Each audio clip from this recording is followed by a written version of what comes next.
Rain hammered the cracked asphalt of Highway 89 like the fists of God himself, angry and relentless.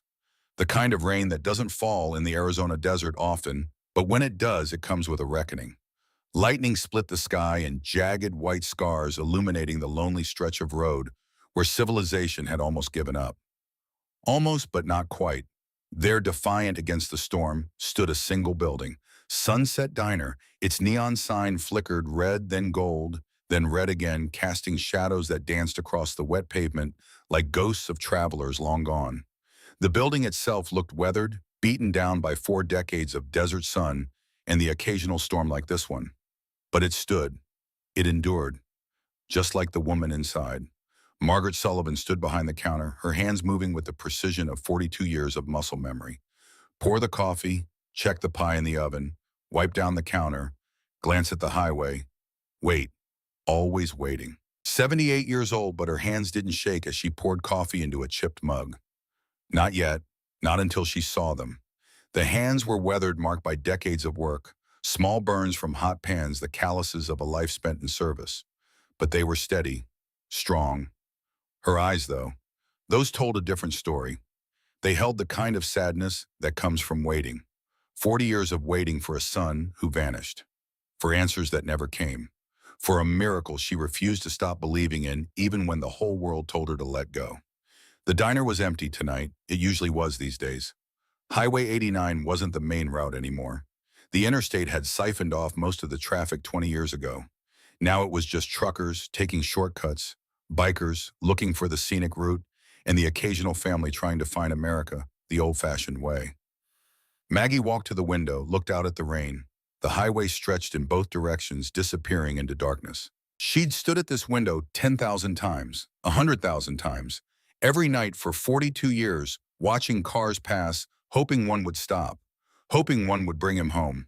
She closed her eyes and, for just a moment, she let herself remember. The memory came in color, vivid and sharp, despite the decades. Summer 1982, the diner's grand opening, David in his police uniform grinning like a kid on Christmas morning. He'd built this place with his own hands, every nail, every board. Their dream. A place to call home. And Ezra, 16 years old, all gangly limbs and bright eyes, wearing his first leather jacket. David had bought it for him. Too big room to grow into. Ezra had beams spun around to show it off. "I look like a real biker, Dad." David had laughed, pulled him into a headlock. "You look like trouble, son, just like your old man." The three of them standing in front of the diner, the sign glowing new and bright above them. A family, complete, happy. The memory dissolved like sugar in water, and Maggie was back in the present, black and white, silent except for the rain and the hum of fluorescent lights. The diner felt like a tomb. She walked to the far wall where photographs hung in mismatched frames. Her life in pictures, David and Maggie on their wedding day, 1964, David in his police uniform receiving a commendation, the diner under construction, Ezra as a baby, Ezra at 5, Ezra at 10, Ezra at 16 with that leather jacket, and then nothing. The photograph stopped at 18. Graduation day, June 1984. Ezra in his cap and gown standing between his parents, his whole life ahead of him. Army recruiter pamphlets in his back pocket. Plans to enlist after summer. Dreams of serving his country, then coming back to help run the diner. 3 weeks after that photo was taken, he was gone. Maggie touched the frame gently, her fingers tracing the outline of her son's face. "Where are you, baby?" she whispered. "Wherever you are, find your way home."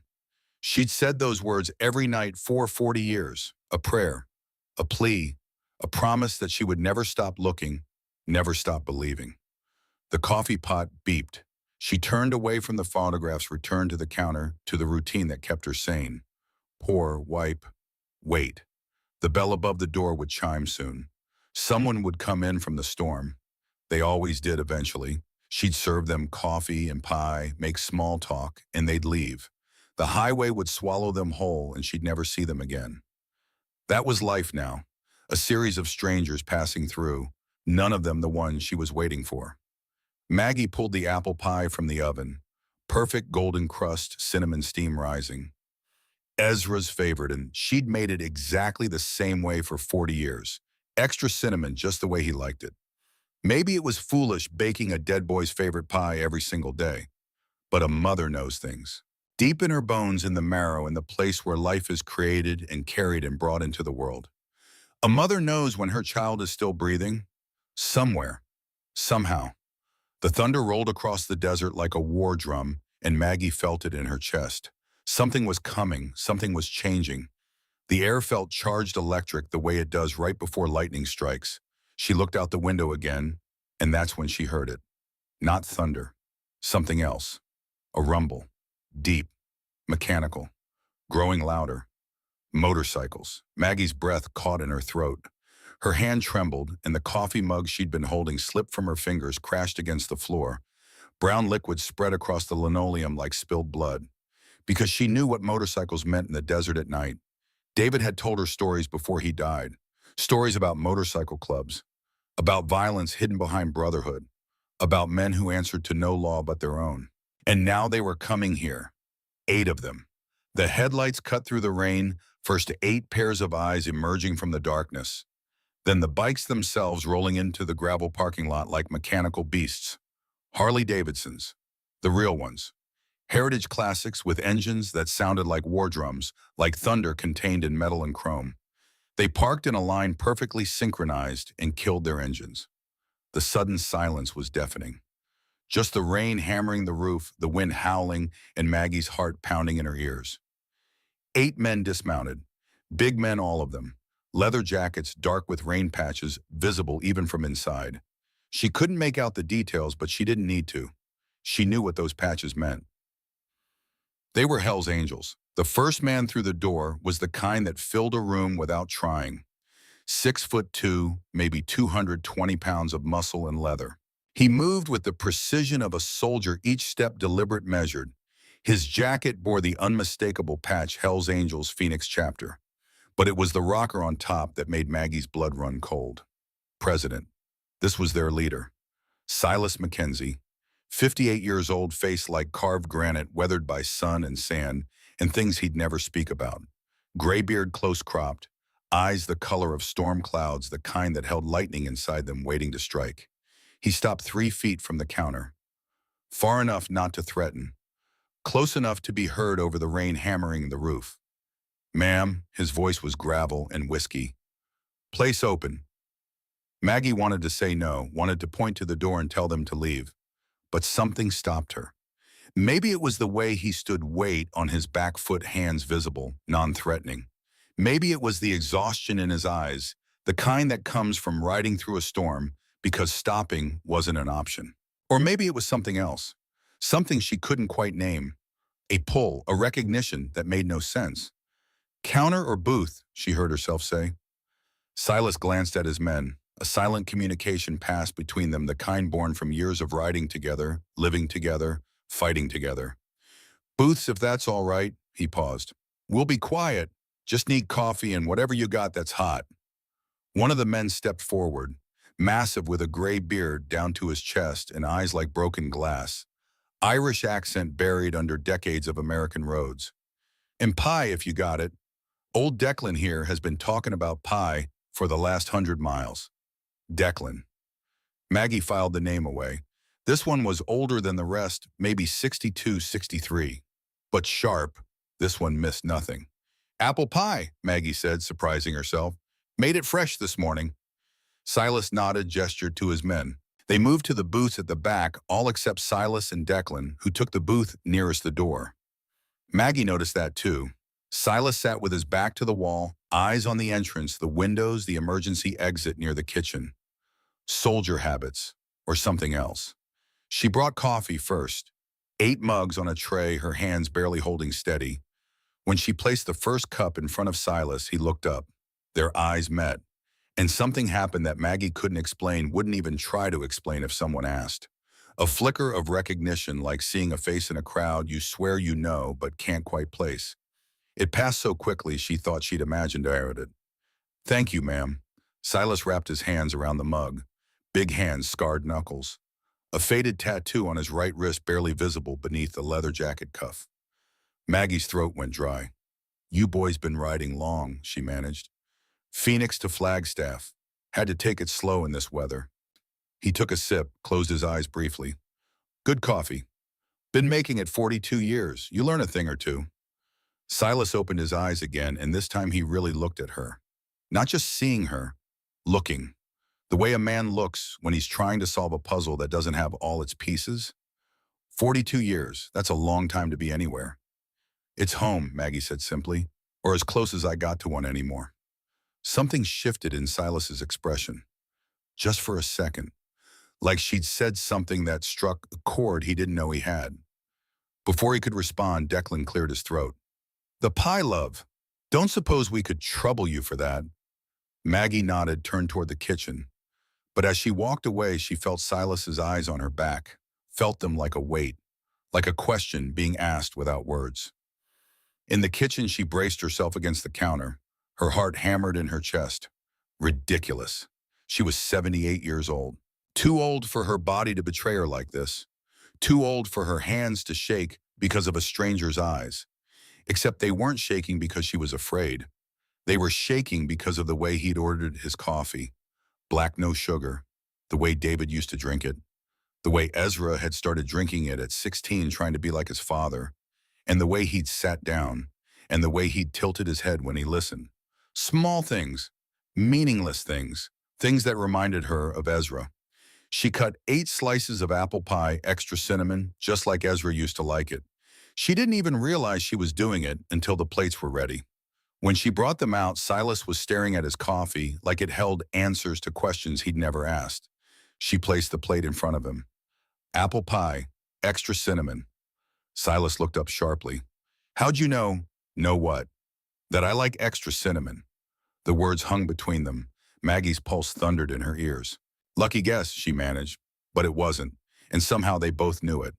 Silas picked up his fork, cut a piece, brought it to his mouth, chewed slowly, and then he stopped, completely still.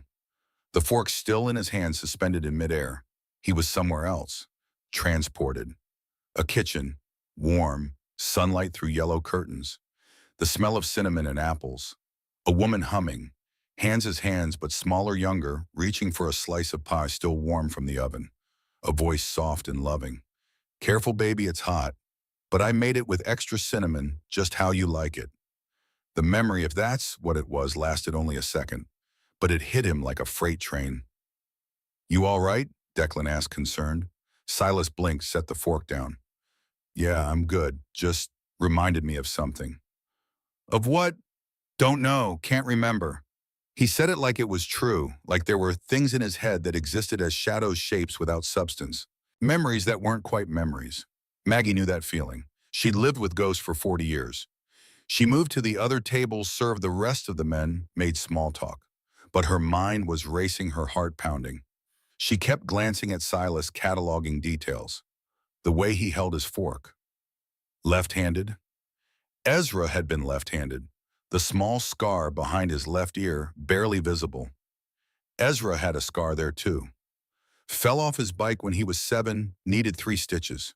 The set of his shoulders, the shape of his hands, the way he looked at the world like he was constantly calculating threats, exits, variables. David had looked at the world that way too, police officer habits, and he'd been teaching Ezra, training him for the military. Stop it, Maggie told herself. Stop seeing ghosts. This man is not your son. Your son disappeared 40 years ago. Your son is gone. But a mother knows. The rain hadn't let up. If anything, it had gotten worse. The windows rattled in their frames. The wind howled like something alive and angry. Silas and his men had finished their pie, finished their coffee, but they hadn't left. Something kept them there. Maybe the storm, maybe something else. Maggie refilled cups without being asked, moved between tables like she'd done 10,000 times before. Routine, muscle memory, the kind of work that lets your mind wander while your body knew what to do. She was pouring Silas's 4th cup when the bell above the door chimed again. This time everyone went still.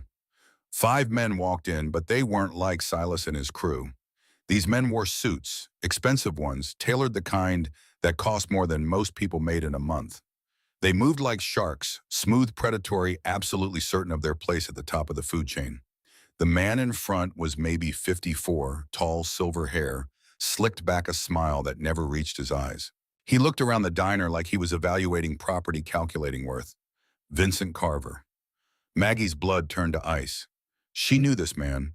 Not personally, but she'd seen his commercials, his billboards. Carver Mining Corporation. One of the biggest operations in Arizona.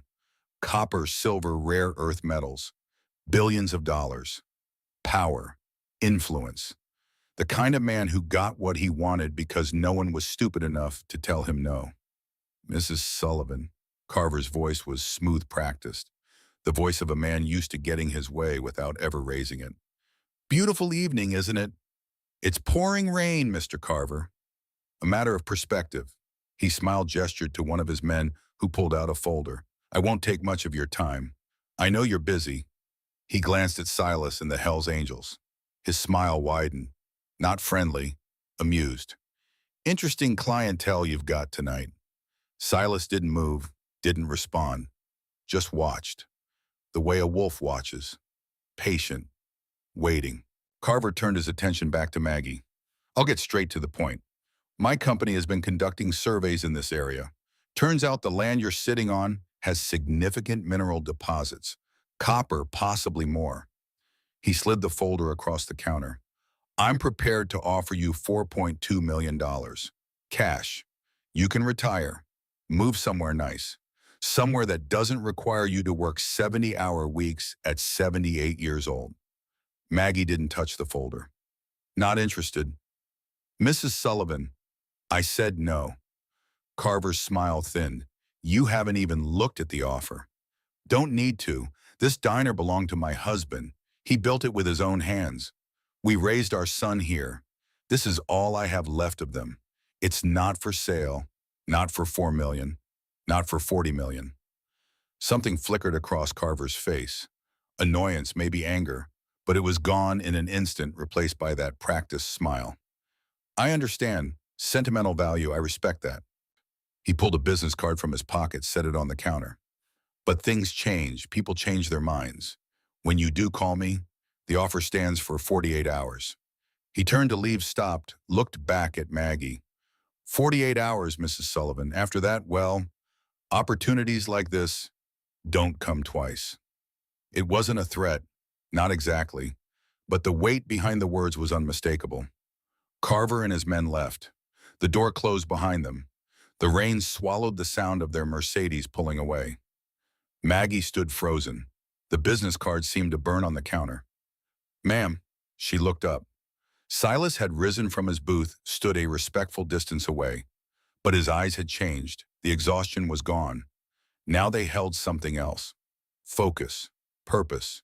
The eyes of a man who recognized danger when he saw it. You know that man, Silas asked. Only by reputation. What kind of reputation? The kind that gets what it wants, one way or another. Silas was quiet for a moment. Then, how long you been running this place alone?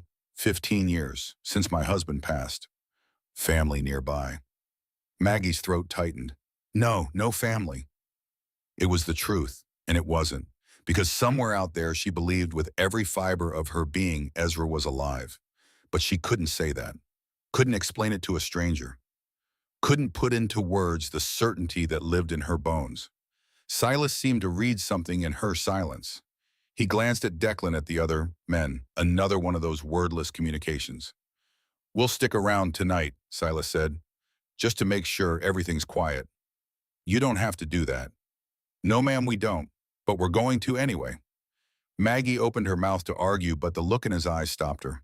It wasn't pity. It wasn't even kindness exactly.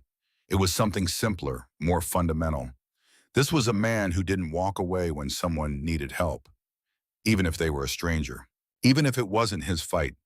I don't have money to pay you, she said quietly. Didn't ask for money. Just point me to where we can park the bikes under cover, and maybe another pot of coffee. Maggie felt something crack inside her chest.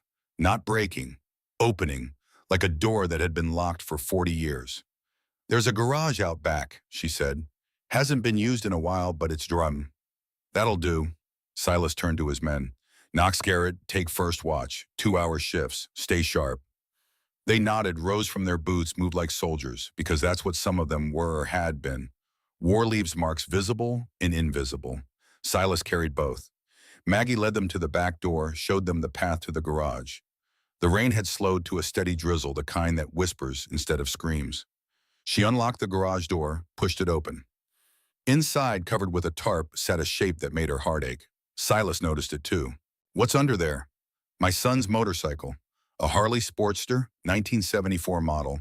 My husband bought it for him, spent 6 months restoring it." Her voice caught. "I couldn't bring myself to sell it." Silas stared at the covered bike for a long moment. His hand twitched like he wanted to reach out and touch it, but he didn't. "Your son," he said carefully. "What happened to him?" Maggie had answered that question 1,000 times over 40 years. Always the same prepared response. "He died a long time ago." But standing here in the garage, rain dripping from the eaves, this stranger beside her, the prepared response wouldn't come. Instead, the truth did. He disappeared 40 years ago, when he was 18. She looked at Silas, at this man with storm cloud eyes and a soldier's bearing. "They told me he was dead, told me there was a fire and he didn't make it out. But they never found his body, never found any proof. They just declared him dead and closed the case. And you didn't believe them." "No, I never did. A mother knows." She pressed her hand to her chest. "I've known for 40 years that my son is alive somewhere. I just don't know where." The silence that followed was heavy with things unsaid. Silas's jaw tightened, his hands clenched at his sides. Declan, standing in the doorway, had gone completely still. "This son of yours," Silas said finally, "Ezra, what was he like?" The question caught her off guard. Most people didn't ask. Most people offered condolences and changed the subject. Smart, curious, loved motorcycles, used to take apart engines just to see how they worked. He could fix anything, build anything. She smiled through tears that threatened to fall. He was going to join the army, had it all planned out, and then he was just gone. Silas stood very still, too still, the kind of still that comes before an explosion or a breakdown. "Ma'am, I need to." He stopped, shook his head. "I need some air." He turned and walked out into the rain before Maggie could respond. Declan stepped forward, his Irish accent thick with concern. "Mrs. Sullivan, I need to ask you something, and I need you to answer truthfully. When did your son disappear?" "What year?" 1984, June 21st. "And where?" "Phoenix. There was a fire at a psychiatric hospital. They said he was there, said he died in the fire, but they never found a body," Declan finished. His face had gone pale. "Jesus, Mary, and Joseph. What is it?" Declan looked out at the rain where Silas had disappeared. "Mrs. Sullivan, how old would your son be now if he'd lived?" 58. He'd be 58 years old. Declan closed his eyes. "Same age as our president." "I don't understand." "Silas Mackenzie, the man who just walked out into that rain. He's 58 years old, and he doesn't remember anything before he was 18. Says he was in a fire in Phoenix. Says they told him his parents died and he was the only survivor. They gave him a name, Silas Mackenzie, put him in foster care, and that was that." Maggie's world tilted. When was this?" 1984. The garage spun. Maggie reached out, grabbed the workbench to steady herself. "No, that's impossible." "Is it?" Declan's eyes were sharp, cutting through her denial. "Your son disappears in a fire in Phoenix in 1984. Silas appears in a fire in Phoenix in 1984. Same year, same city, same age. No memory of before. Lots of people were in that fire. With no memory, with a completely new identity, with foster records that don't quite add up." Declan shook his head. "I've known Silas Mackenzie for 15 years, Mrs. Sullivan. Rode with him, fought beside him, and in all that time, I've never seen him react to anything the way he just reacted to you, to this place, to that pie. The pie. Extra cinnamon. You didn't ask how he liked it. You just knew." "How did you know?" Maggie's hands were shaking now. "It's how my son liked it. It's how I've made it for 40 years. And Silas knew too. The second he tasted it, he knew. I saw his face. He remembered something. Something he shouldn't remember if he's just Silas Mackenzie with no past. This is insane. You're saying that man out there, that Hell's Angels president, is my son? I'm saying it's possible. More than possible. Declan stepped closer. Mrs. Sullivan, did your son have any distinguishing marks? Scars, birthmarks, anything? Maggie's mind raced. A scar behind his left ear from when he fell off his bike when he was 7. Needed 3 stitches. And a birthmark on his right shoulder blade shaped like a crescent moon. Declan nodded slowly. You need to ask him. You need to see. I can't just... Yes, you can. Because if I'm right, if that man is your son, then someone went to a hell of a lot of trouble to make him disappear, to erase who he was. And if that's true, then you both deserve to know the truth. Outside, the rain had stopped. Silas stood in the gravel parking lot, his face turned up to the sky, letting the last few drops hit his skin. He was drowning, not in water, in something worse, in the feeling that his entire life was built on quicksand and the ground was shifting beneath his feet. The pie had tasted like home, not like good pie, like home, like a specific moment in time, a specific kitchen, a specific woman's hands, and the diner. The second he'd walked in, something in him had recognized it, not consciously, deeper than that, bone deep, soul deep. And this woman, this Margaret Sullivan, when she looked at him, it wasn't the way strangers looked at each other. It was the way someone looks at a ghost they'd been mourning for 40 years. He pulled up his sleeve, stared at the tattoo on his right forearm. Coordinates. He'd gotten them 10 years ago after a particularly vivid nightmare. He'd woken up with the numbers seared into his brain, couldn't shake them. So he'd made them permanent. 33.448, 4 degrees north, 112.0740 degrees west. He'd never looked them up, never questioned why he had them, just accepted them as another piece of the puzzle that was his broken memory. Now, standing in the rain, he pulled out his phone, opened Google Maps, typed in the coordinates. The pin dropped, right on top of Sunset Diner. No, he breathed. No, no, no. But even as he said it, something inside him was waking up. Something that had been buried for 40 years. Something that remembered. The coffee, the way it tasted. Not because it was good, but because it tasted like every morning of a childhood he couldn't remember. The pea, extra cinnamon. How had she known the small scar behind his left ear? He'd always had it, never knew where it came from. And the woman's face in his dreams, blurry, indistinct. But when he'd looked at Margaret Sullivan tonight for just a second, the face in his dreams had come into focus. Silas sank to his knees in the gravel. Rain pounded his back. And for the first time in 40 years, he let himself ask the question he'd been running from his entire life. Who am I? The answer terrified him. Because if Margaret Sullivan was right, if he really was Ezra Sullivan, then everything he thought he knew about himself was a lie. His name, his past, his entire identity, all of it, gone, stolen, erased. And he didn't know if he had the strength to face that truth. Inside the diner, Maggie stood at the window watching Silas kneeling in the rain. Every instinct screamed at her to run to him, to hold him, to tell him it was going to be okay. But she didn't move, because she understood something fundamental about her son if he was her son. He was a man who needed to come to the truth on his own terms. She couldn't force it, couldn't rush it. All she could do was wait, the way she'd been waiting for 40 years. Silas stood slowly, his knees protesting. Everything protested, but he made himself move, made himself walk back to the diner. When he pushed through the door, Maggie and Declan were waiting. I need to know something, Silas said. His voice was raw, stripped bare. Your son, did he have any distinguishing marks? Scars, birthmarks. Maggie nodded, tears streaming down her face. A small scar behind his left ear, from when he fell off his bike when he was 7, and a birthmark on his right shoulder blade, shaped like a crescent moon. Silas closed his eyes, reached up, touched the scar behind his left ear with trembling fingers. Then he turned around and pulled off his wet shirt. On his right shoulder blade, clear as day, was a birthmark shaped exactly like a crescent moon. Maggie's knees gave out. Declan caught her, helped her into a chair. Ezra, she whispered. Silas turned back around. His face was a mask of pain and confusion and fear. My name is Silas Mackenzie. Your name is Ezra Sullivan. I don't, I don't remember being him. I know. Maggie walked toward him slowly like approaching a wounded animal. I know.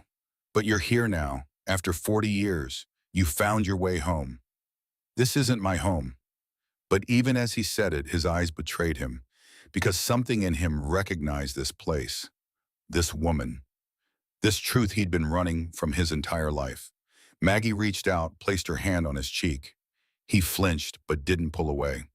You are my son, she said, and I have waited 40 years to say that. I don't care what name you use. I don't care what you remember or don't remember. You are mine, and I am never letting you go again. Silas's breath hitched, and for just a second Maggie saw it. The boy he used to be. Scared, alone, lost. But then headlights flooded through the window. A car, black Mercedes, the same one from earlier. Carver's car. It parked right in front of the diner. The door opened. But it wasn't Carver who stepped out. It was three men, big, armed, moving with military precision. Declan swore. Press, we got company. Silas's entire demeanor changed. The vulnerability vanished, replaced by something cold, hard, dangerous. He pulled his shirt back on, walked to the window. Get her to the back, he said. Silas. Now Declan. The old Irishman didn't argue. He grabbed Maggie, pulled her toward the kitchen. Silas walked to the door, stepped outside, faced the three armed men alone. Help you, gentlemen.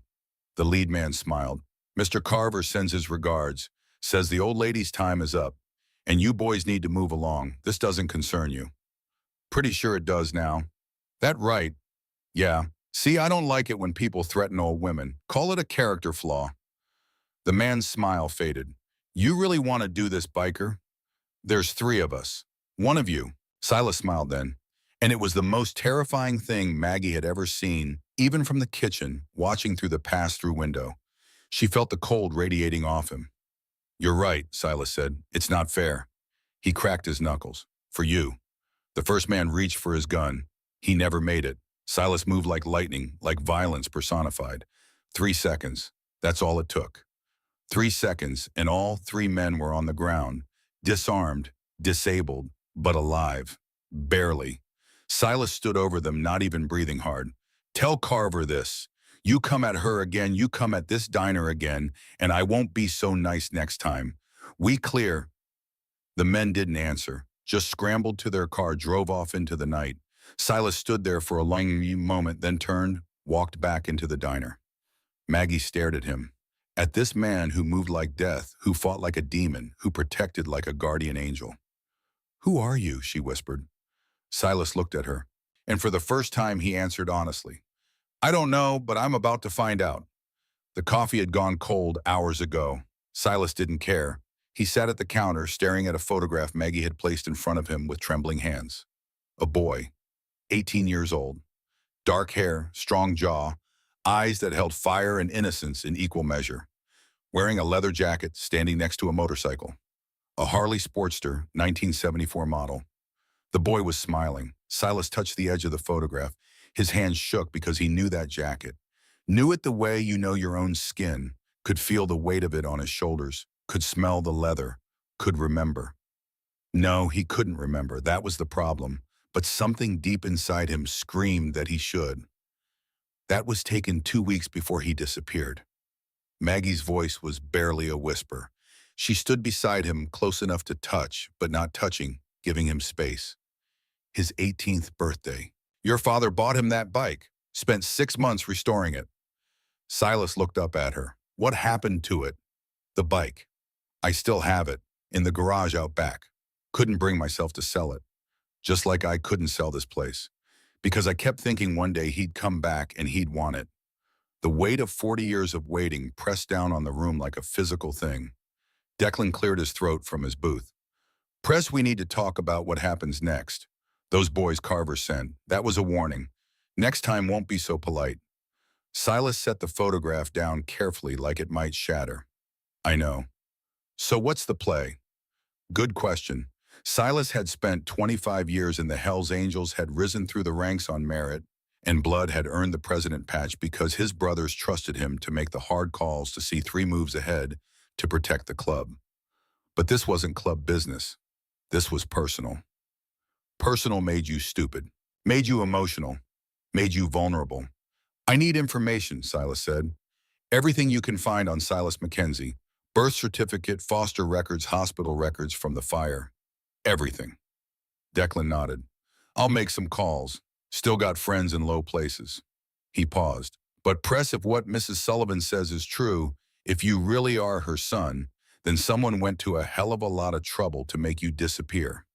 Someone with resources, power. The kind of power that doesn't just go away. Vincent Carver. Maybe, or maybe he's just the face. Could go higher, could go deeper. Maggie spoke up. My husband found connections before they killed him. He found names, bank accounts, real estate deals. It all led back to one family, the Carvers. Charles Carver, Silas said. The name felt like poison on his tongue. Vincent's father. Yes, he was the one David was investigating. Charles Carver ran half of Arizona's underground back then.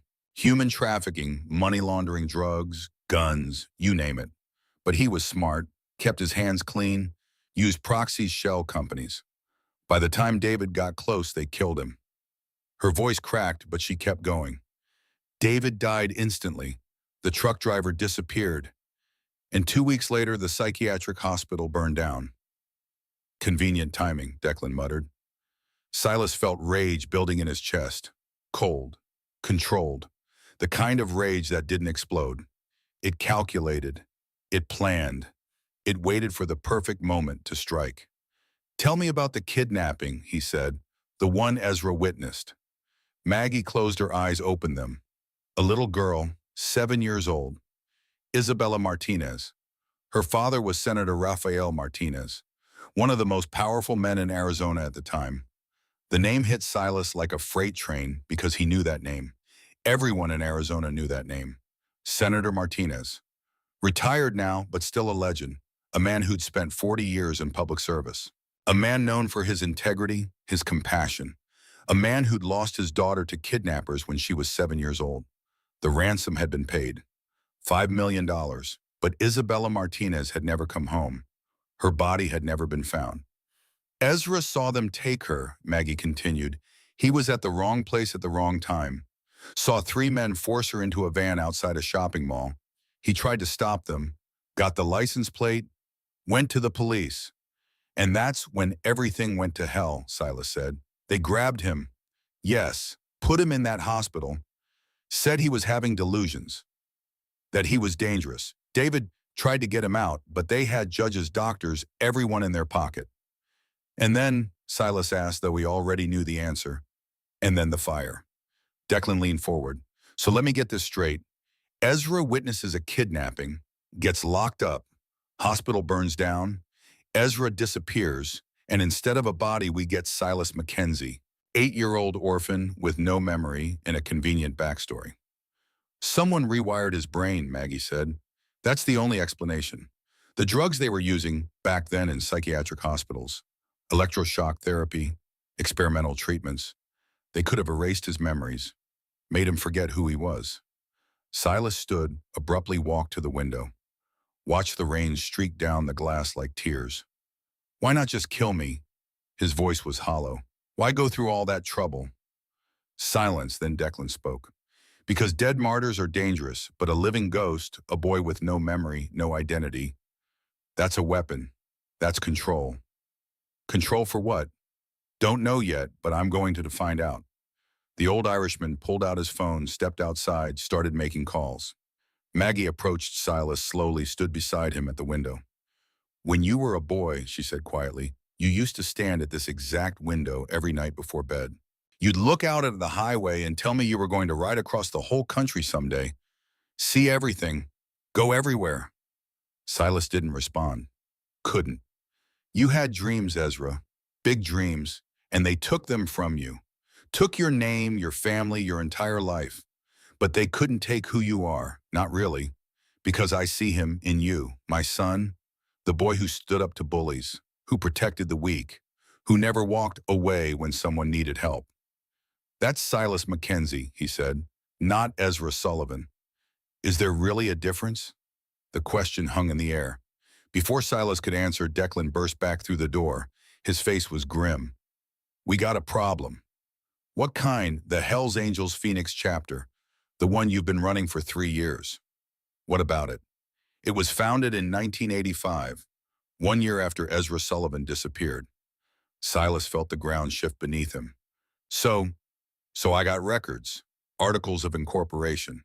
The original founder was listed as John Smith, obviously fake, but I dug deeper, tracked the money, the property, the connections. Declan's jaw tightened. Every single founding member had ties to Charles Carver, bank accounts, business deals, employment records. The whole chapter was built as a front. "No," Silas said, "that's not, we're legitimate. We're on half and half prez. Half the chapter is real brothers, good men. But the other half, they report to Vincent Carver. Have been for years." "And you," Declan's voice softened, "you were brought into the club in '99, right after you got back from Desert Storm. Someone recommended you, vouched for you, made sure you got patched in." "Who?" "Man named Eric Vaughn. Jim. He's dead now, killed in a bar fight in 2003. But before he died, he was on Carver's payroll." The implications crashed over Silas like a tidal wave. His entire life, his identity, his brotherhood, all of it built on lies. "They've been watching me," he said, "for 25 years, making sure I never remembered." "Looks that way. And now I'm here, in this diner, with my mother, starting to remember, which means—" The window exploded. Glass shattered inward. Silas moved on. Instinct grabbed Maggie, threw her to the ground, covered her body with his own. Gunfire erupted.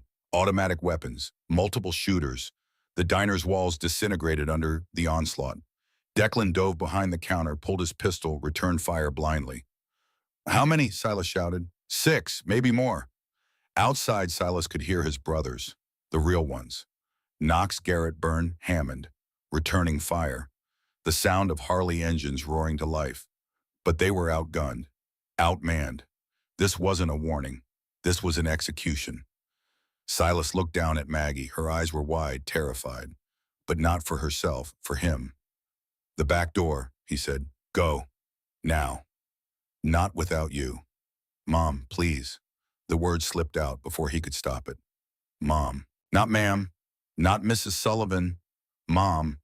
Maggie's eyes filled with tears, but she nodded, started crawling toward the kitchen. Silas pulled his own gun, a Colt 1911, had carried it since Desert Storm. Never thought he'd have to use it on American soil. He was wrong. He rose up, fired 3 shots through the shattered window. Heard a scream, one shooter down. But there were more. So many more. "Declan, get her out of here." "What about you?" "I'll hold them off." "Like hell you will." The old Irishman grabbed Maggie, pulled her toward the kitchen, but as they reached the door, it exploded inward. 2 men, tactical gear, night vision, professional killers. Declan fired first, dropped one, but the second got a shot off. The bullet caught Declan in the chest. He went down hard. "No!" Silas roared. He fired again and again, emptied his magazine into the second shooter. The man collapsed, but the damage was done. Silas rushed to Declan, pressed his hands against the wound. Blood poured between his fingers. Too much blood. "Press," Declan coughed. Blood on his lips. "Stay with me. You hear me? Stay with me." Another cough. "The club. Half are traitors, but the other half—" He struggled to breathe. "They're your real brothers. Trust them. Knox, Garrett, Byrne, Hammond, they're clean. Don't talk. Save your strength." "No time." Declan grabbed Silas's jacket, pulled him close. "You're Ezra Sullivan, son of David Sullivan, son of Margaret Sullivan. Don't let them take that from you again. You hear me? Don't let them win." Declan saw, pressitoin, a weak smile. "It's been an honor riding with you." His hand went slack.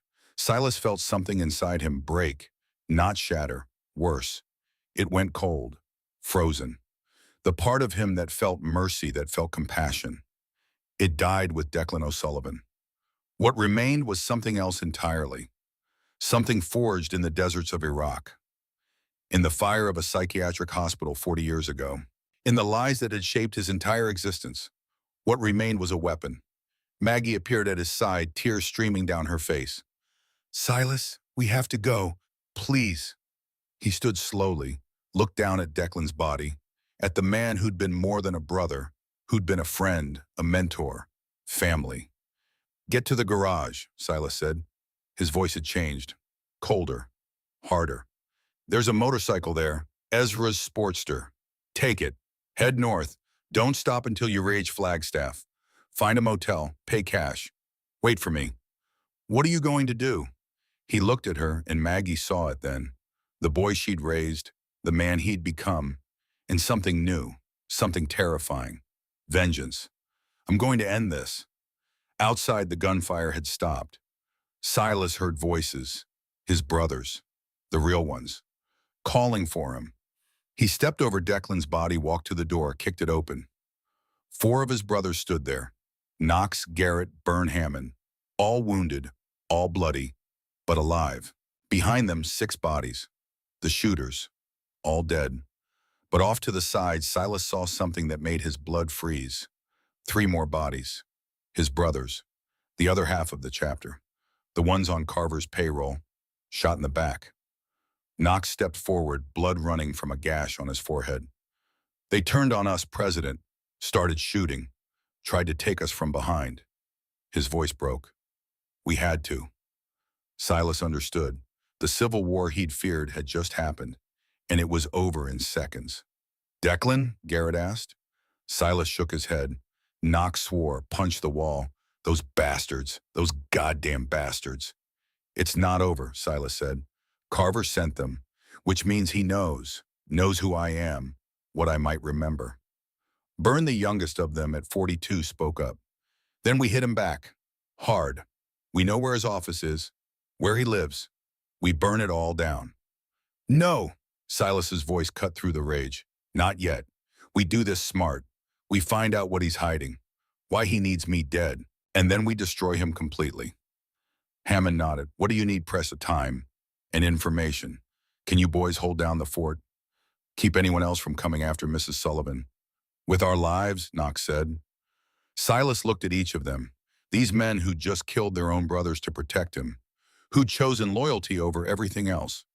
This isn't your fight, he said. Knox stepped forward, grabbed Silas's shoulder. Brother, the second they came after you, it became our fight. We ride together. We die together. That's the code. The code is broken. The chapter is compromised. Then we build a new one, a clean one. But we do it after we put Carver in the ground. Silas wanted to argue, wanted to tell them to walk away, to save themselves, but he knew better. These were Hell's Angels, real ones, the kind who didn't run, didn't hide, didn't abandon their brothers. All right, Silas said, here's what we do. They gathered close and in the ruins of the Sunset Diner, surrounded by bodies and blood and broken glass, Silas Mackenzie, Ezra Sullivan began to plan.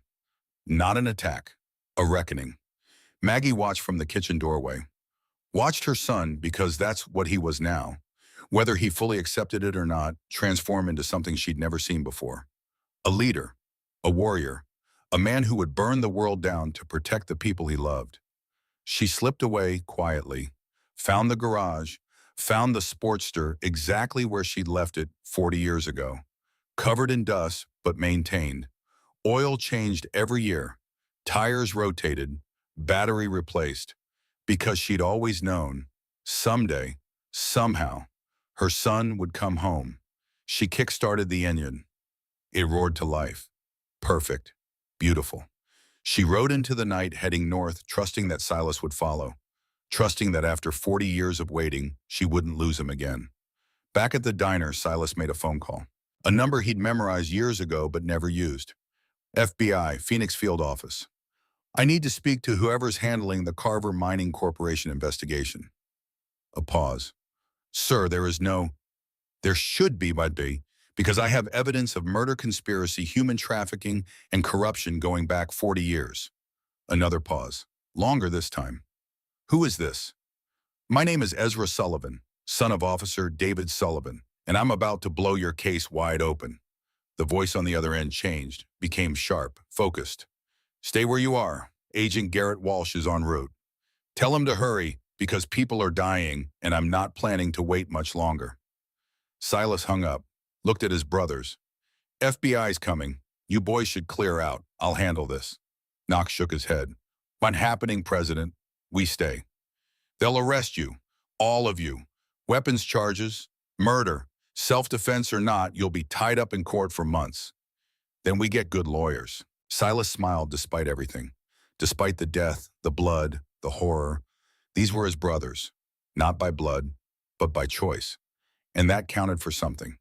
20 minutes later, federal vehicles rolled up. 8 of them. Agents in tactical gear poured out. Leading them was a man in his 50s, tall, gray hair, hard eyes that had seen too much and believed too little. Agent Garrett Walsh. He surveyed the carnage, the bodies, the blood, the shattered diner. Then he looked at Silas. You Ezra Sullivan. Used to be, now I'm Silas Mackenzie. Take your pick. How about you start by telling me what the hell happened here? Silas did. All of it. The photograph, the memories, Declan's investigation, the attack, everything. Walsh listened, didn't interrupt, didn't take notes, just listened. When Silas finished, Walsh was quiet for a long moment. I've been investigating Vincent Carver for 4 years. Money laundering, tax evasion, bribery. Can't make anything stick. He's too smart, too connected. But human trafficking, Ron, if what you're saying is true, it's true. Then I need proof, real proof, not just your word. I'll get you proof. How? Silas smiled, and it was the kind of smile that made grown men take a step back. By making Carver think he's won, by walking right into his trap, and then burning it down around him. Walsh studied him. That's suicide. Maybe, but it's the only way to get what you need. Carver is not stupid. He won't incriminate himself unless he thinks he's safe, and unless he thinks I'm neutralized. And how do you plan to make him think that? You arrest me, right here, right now, charge me with murder, make it public, make sure Carver sees it. He'll think he's in the clear. That's when he'll get sloppy. And then what? Then you wire me up, let me out, and I go have a conversation with Vincent Carver. Get him to confess everything on tape. Walsh frowned. That's the dumbest plan I've ever heard. You got a better one? Walsh didn't answer because he didn't. I'm running out of time, Agent Walsh. My mother is out there somewhere, alone, scared, and Carver knows she's the only person who can verify who I am. He'll go after her. It's just a matter of when. We can protect her. You couldn't protect Isabella Martinez. You couldn't protect my father. You've been investigating Carver for 4 years and gotten nowhere. So forgive me if I don't trust the federal government to keep my mother alive. Walsh's jaw tightened, but he nodded, because Silas was right. Okay, we do it your way, but you're wearing a wire, and you're not going in alone. We'll have agents positioned nearby. Anything goes wrong, we move in. Fine. And Sullivan, Mackenzie, whoever the hell you are. Yeah, don't do anything stupid. Silas thought about Declan, about his father, about 40 years of lies and stolen memories. Too late for that. Walsh arrested him, made a show of it. Handcuffs, perp walk, cameras flashing. The headline would read, Hell's Angels president arrested in diner massacre. Carver would see it, would believe it, would relax. And that's when Silas would strike. They took him to the federal building, put him in an interview room, left him alone for 2 hours.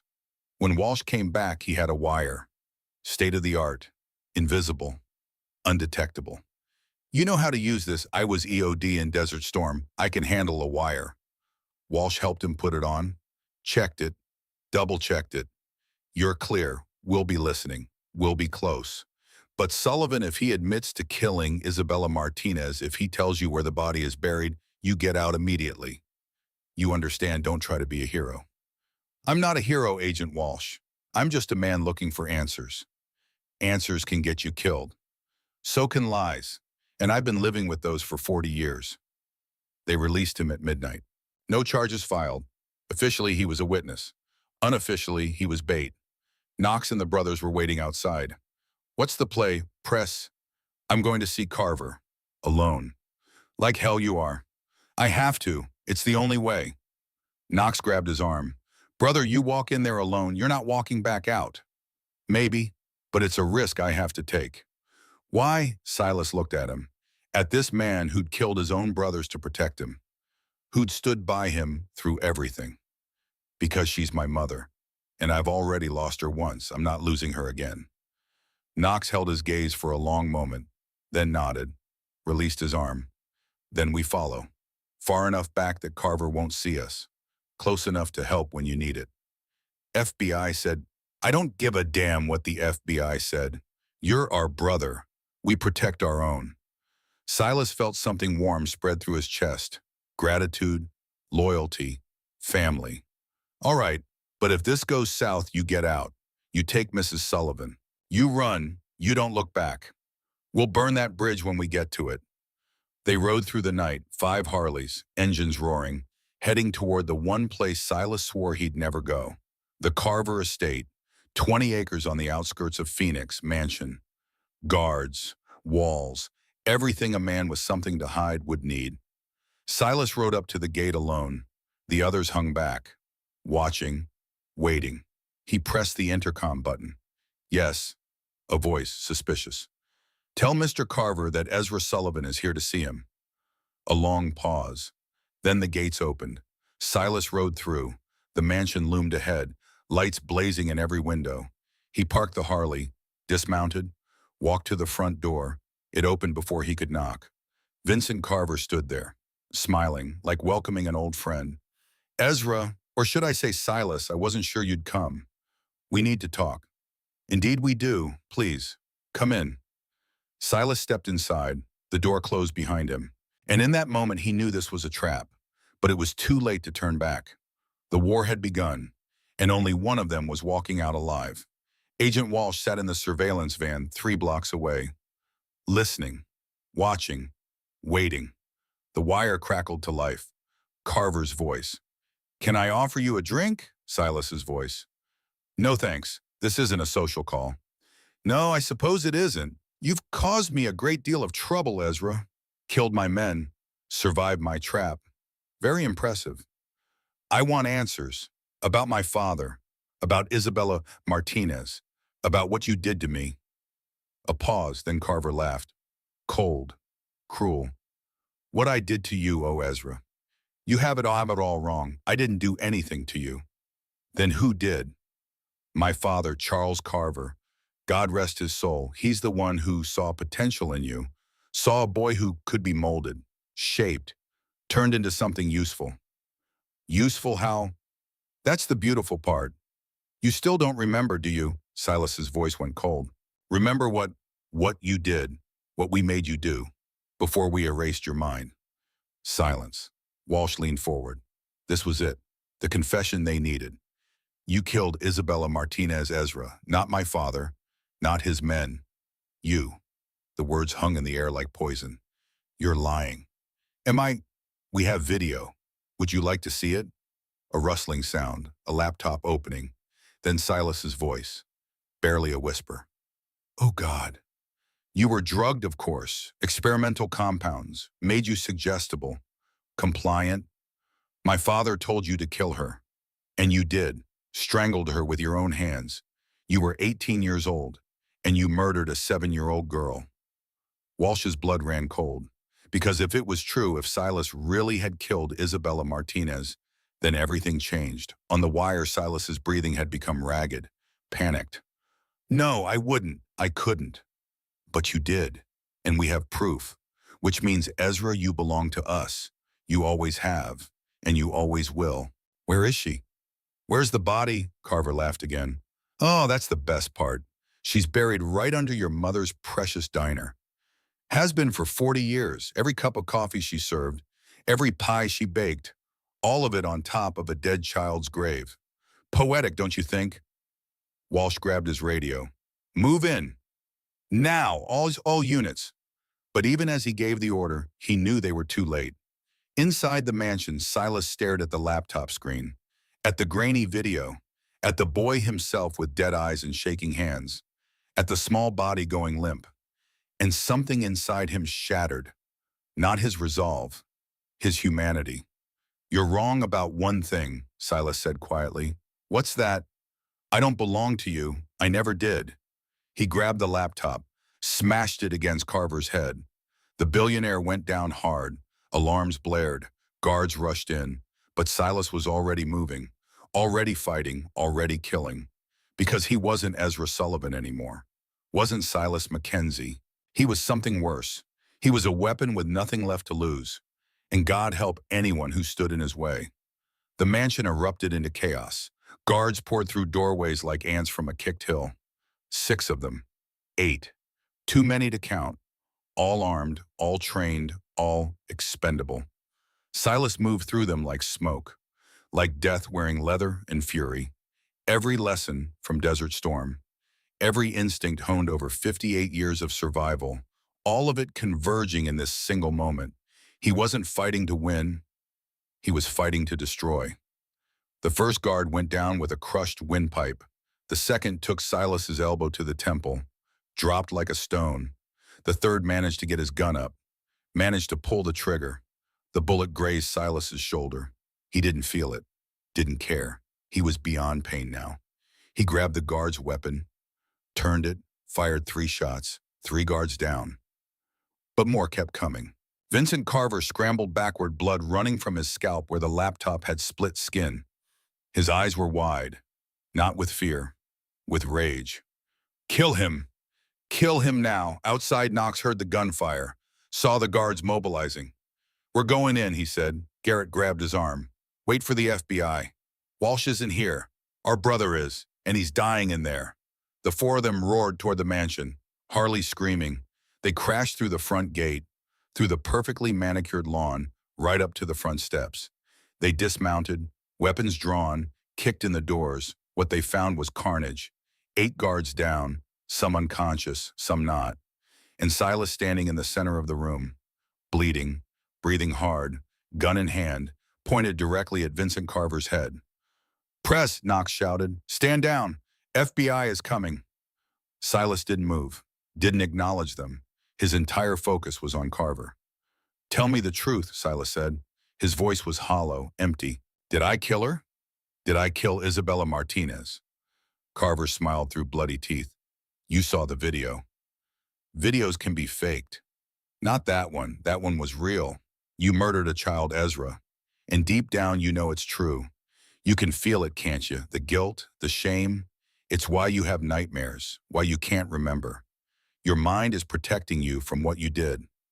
Silas's hand trembled, just slightly, but Knox saw it. Brother, pray, Knox said quietly. Don't do this. Put the gun down. Let the law handle it. The law, Silas laughed. It was the sound of something breaking. The law didn't protect my father, didn't protect Isabella, didn't protect me. The law is what let monsters like Carver run free for 40 years. Then let us be better than them. Let us prove the law can work. It's too late for that. Silas's finger tightened on the trigger. And that's when the front door exploded inward. FBI tactical teams, 20 agents in full gear, weapons raised, red laser sights painting every surface. Agent Walsh strode in behind them. His face was grim. Sullivan, drop the weapon.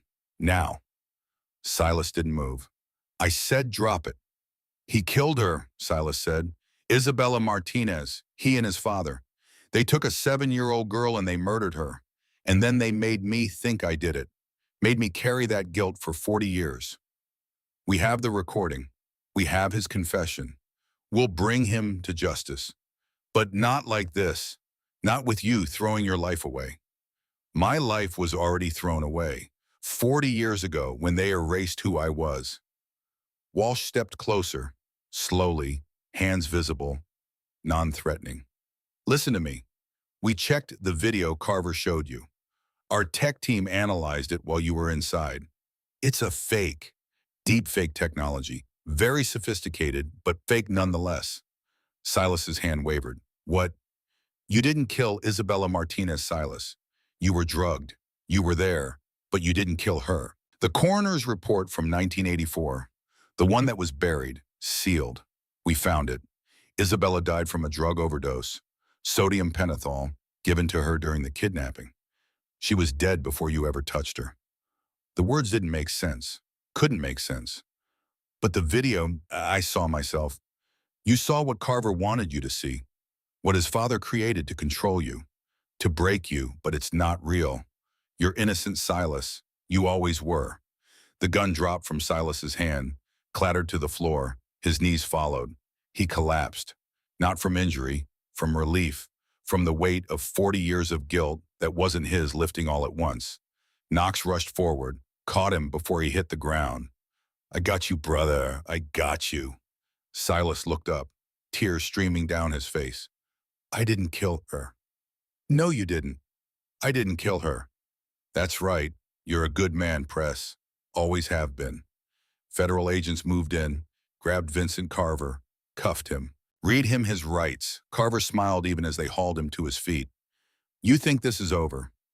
He looked at Silas. You think you won? My father built an empire on that girl's death. Made billions.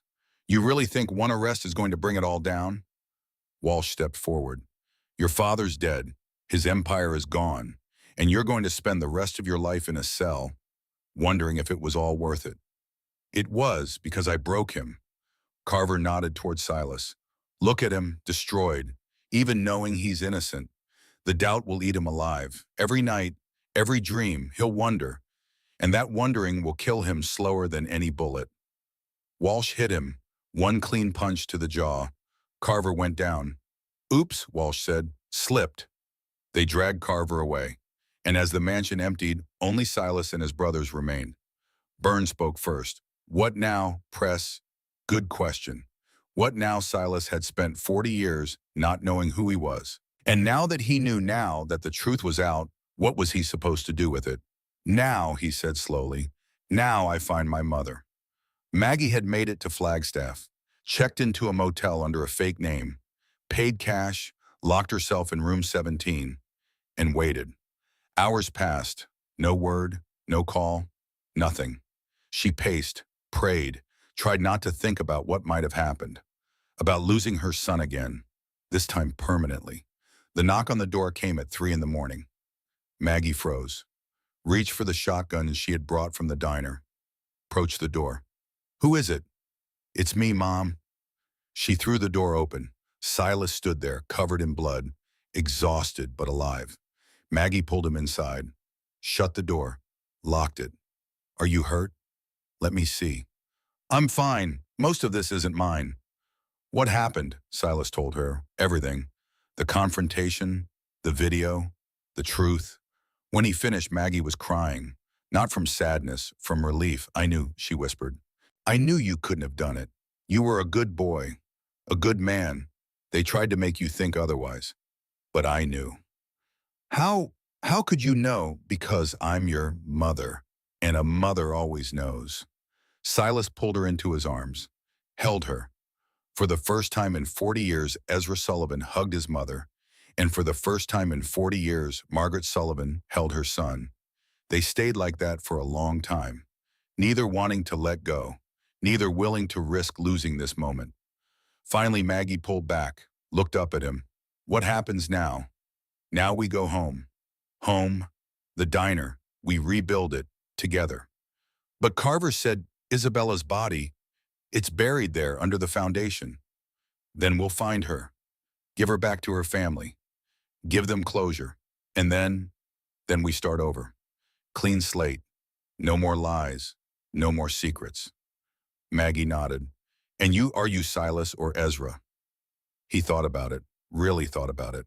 I'm both. Ezra is who I was. Silas is who I became. I don't want to lose either one. Then don't. Keep both names, both lives. Be the man you were meant to be. I don't know who that is. Then we'll figure it out. Together. Outside, the sun was beginning to rise, painting the desert sky in shades of gold and crimson. A new day, a new beginning. But first there was work to do. 6 months later, the Sunset Diner rose from its ashes. Bigger, better, rebuilt by Hell's Angels and community volunteers and people who believed in second chances. The foundation had been excavated. Isabella Martinez's remains had been found, exactly where Carver said they would be. DNA confirmed her identity. Senator Rafael Martinez, now 76 years old, had come to claim his daughter, had stood in the ruins of the diner and wept for the child he'd lost, for the 40 years of not knowing. Silas had stood beside him. Two fathers, two losses, two men who understood that some wounds never fully heal. "Thank you," Martinez had said, "for bringing her home. I'm sorry it took so long. You were a victim too, my daughter, your father, you, all victims of the same monsters. But now they're gone, and we can finally rest." The funeral had been small, private, just family and a few close friends. Silas and Maggie had attended, had laid flowers on the grave, had promised to never forget. Now standing in the newly rebuilt diner, Silas looked around at what they'd created. The counter where Maggie had served coffee for 42 years. Restored. The booths where travelers had rested. Rebuilt. The kitchen where apple pies had been baked. Modernized but maintaining the old charm.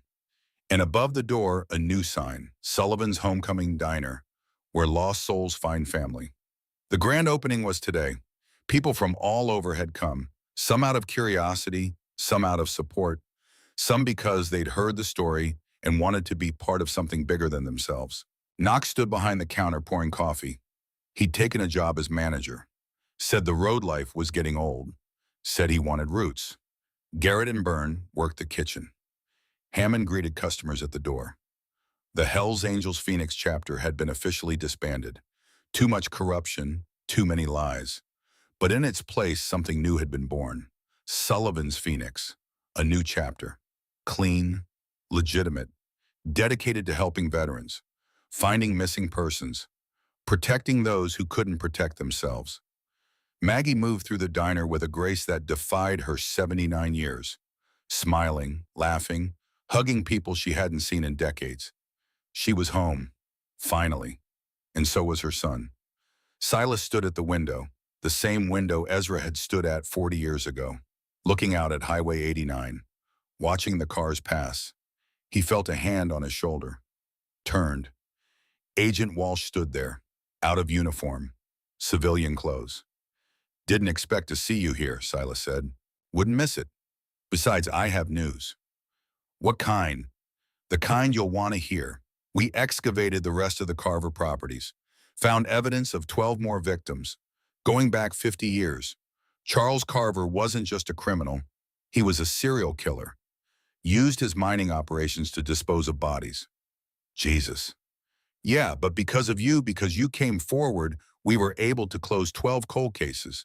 Give 12 families closure. That means something." Silas nodded. "What about Carver Vincent?" "Trial starts next month. He's facing 3 consecutive life sentences. Won't see daylight again." "Good." Walsh paused. "There's something else. We found records about the psychiatric hospital, about the experimental drug program they were running. Turns out it wasn't just you. There were others, kids who disappeared, who were given new identities, turned into assets for various criminal organizations." Silas felt his blood run cold. "How many?" "We don't know yet, but we're looking, and we're going to find them. Bring them home, just like you came home." "I want to help." "I was hoping you'd say that. We could use someone with your unique perspective." "I'm not a Fed." "No, but you're a survivor, and sometimes that's worth more than any badge." They shook hands. An understanding passed between them. This wasn't over. The fight wasn't finished. But for today, for this moment, it was enough to celebrate the small victories. Walsh left and Silas returned to the window. A car pulled up. Old, beat up, barely running. A young man got out, maybe 25. Thin, nervous. He looked at the diner like it might disappear if he blinked. He walked to the door, hesitated, then pushed it open. Silas watched him, saw the way he moved, careful, uncertain, like a man who'd been hurt and didn't trust the world not to hurt him again. The young man approached the counter. Maggie smiled at him. "Welcome to Sullivan's. What can I get you, hun?" I'm not sure. I saw the sign. About lost souls finding family. Is that real? Or just a saying?" Maggie's smile softened. "It's real. Come on, sit down. Let me get you some coffee and pie. You look like you could use some pie." "I don't have much money." Didn't ask for money, asked if you wanted Pete. The young man's eyes filled with tears. He nodded, sat down. Maggie brought him apple pie, extra cinnamon, and coffee, black. Silas walked over, sat down beside the young man. I'm Silas. What's your name? David Martinez Jr. Silas went still. Martinez. Yeah, my grandfather was Senator Rafael Martinez. My aunt, she was Isabella, the girl who was killed 40 years ago. I know, I helped find her, helped bring her home. David looked at him, really looked. You're him, Ezra Sullivan, the one in the news, the one who brought down the Carvers. That's me. I came here because I wanted to thank you. My grandfather, before he died last month, he told me to find you. Said you gave him peace. Let him finally rest. I wanted to tell you that meant everything to our family. Silas felt his throat tighten. I'm sorry for your loss. Thank you, David paused. But that's not the only reason I came. I want to learn what you do, finding people, helping them. I want to be part of that. Why? Because my whole life I grew up under the shadow of my aunt's death. My family was broken, destroyed by not knowing. And you gave us answers, gave us closure. I want to do that for other families. I want to help. Silas looked at Maggie. She nodded, smiled. He looked at Knox, at Garrett, at Byrne and Hammond, his brothers, his family. They nodded too. All right, Silas said, but it's not easy work. It's dangerous, painful. You'll see things that'll haunt you, meet people who will break your heart. In some cases you'll never solve, never get closure. I know, but I still want to try. Then welcome to the family, David. They shook hands, and in that moment Silas understood something fundamental. This was his purpose, not writing, not fighting, not running from a past he couldn't remember, but helping others find what he'd found. Home, family, truth. The diner filled up. People came and went. Stories were told. Laughter echoed off the walls. And as the sun set over the Arizona desert, painting the sky in shades of fire and gold, Silas stood outside with his mother. You did good, son, Maggie said. Your father would be proud. I wish I could remember him. You do, in the ways that matter, in the man you became, in the choices you make. He's there, in your heart. Silas put his arm around her shoulders. I spent 40 years not knowing who I was, where I came from, what I was supposed to do with my life, and now I know I'm your son, I'm a brother, I'm a survivor, and I'm home. Yes, you are. They stood there in comfortable silence, watching the highway, watching the travelers pass. Some stopped, some kept going, but all of them had a choice, to stay lost or to find their way home. Inside the diner, Knox called out, Hey, press, we got a situation. Silas turned. What kind of situation? The good kind. We just got 3 calls, 3 separate missing persons cases, families looking for help. Looks like word's getting around about what we do. Silas looked at Maggie. She smiled. Go on, they need you. You sure? I've had you to myself for 6 months. Time to share you with the world.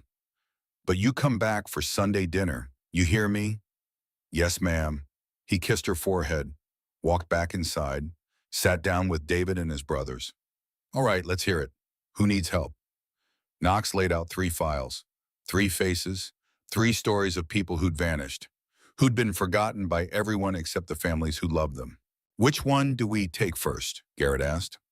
Silas looked at each file, studied each face, felt the weight of responsibility settle on his shoulders. Not a burden, a purpose. All 3, he said. We take all 3. We don't stop until we bring them home, every single one. That's a lot of work, Prez. Then we better get started. They bent over the files, planning, strategizing, doing what they did best, finding the lost, bringing them home. And outside, the sign above the diner glowed in the darkness. Sullivan's Homecoming Diner, where lost souls find family. It wasn't just a saying, it was a promise, one that Silas Ezra Sullivan intended to keep for the rest of his life.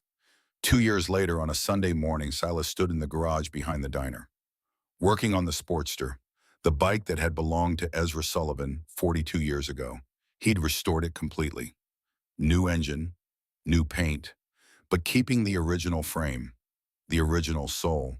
Because some things were worth preserving, worth honoring. Behind him, footsteps. He turned. Maggie stood there, now 81, moving slower, but still strong, still fierce. "Breakfast is ready," she said. "I'll be right there." She walked over, ran her hand over the bike's seat. He loved this bike. Used to spend hours out here, tinkering, dreaming. "I know, I remember." And he did. The memories had come back slowly. Over months. Over years. Not all of them. Maybe not even most of them. But enough. Enough to know who Ezra Sullivan had been, who he dreamed of becoming. "You ever regret it?" Maggie asked. "Coming back. Learning the truth. Sometimes ignorance really is bliss." Silas thought about it. About 40 years of not knowing, of living a lie, of being someone else's weapon. "No," he said. "I don't regret it, because even if the truth hurt, even if it was hard, it was mine. And that's worth everything." Maggie nodded, squeezed his hand. "Come on." "David's waiting, and Knox made his famous pancakes. They're terrible." "I know, but don't tell him that." Silas laughed, followed her inside. The diner was full, not with customers, with family. Knox and his wife Sarah, a former Marine, Garrett and his 3 kids, Vernon Hammond, David Martinez Jr., who'd become like a son to both Silas and Maggie, and others, people they'd helped over the years, people who'd found their way home and decided to stay. They gathered around the table, said grace, ate terrible pancakes and perfect apple pie. And for the first time in 40 years, Ezra Sullivan, Silas Mackenzie, whatever name he chose to use, felt complete. Not because he'd found all the answers, but because he'd found what mattered most. Home, family, purpose. After breakfast, Silas walked outside, stood at that window, the one he'd stood at as a boy, the one he'd stood at as a stranger, the one he now stood at as a man who finally knew himself. Highway 89 stretched out before him, endless, infinite, full of possibility. Somewhere out there, someone was lost, someone was searching, someone needed help, and Silas would find them, because that's what he did now. That's who he was. Not Reaper, not the president of a motorcycle club, not a weapon, not a victim. He was a son who'd come home, a brother who protected his own, a man who'd survived hell and chosen mercy over vengeance. He was Ezra Silas Sullivan, and he was exactly where he was supposed to be. Behind him, Maggie's voice, soft, warm. "You coming back in? David wants to show you something." Silas turned, smiled. "Yeah, Mom, I'm coming." He took one last look at the highway, at the endless road, at all the lost souls out there waiting to be found. Then he walked back inside, to the family that had waited 40 years for him, to the home he'd finally found, to the life he'd always been meant to live. The door closed behind him, and the sign above glowed bright against the desert night. Sullivan's Homecoming Diner, where lost souls find family, where broken things are mended, where the lost find on their way home, always.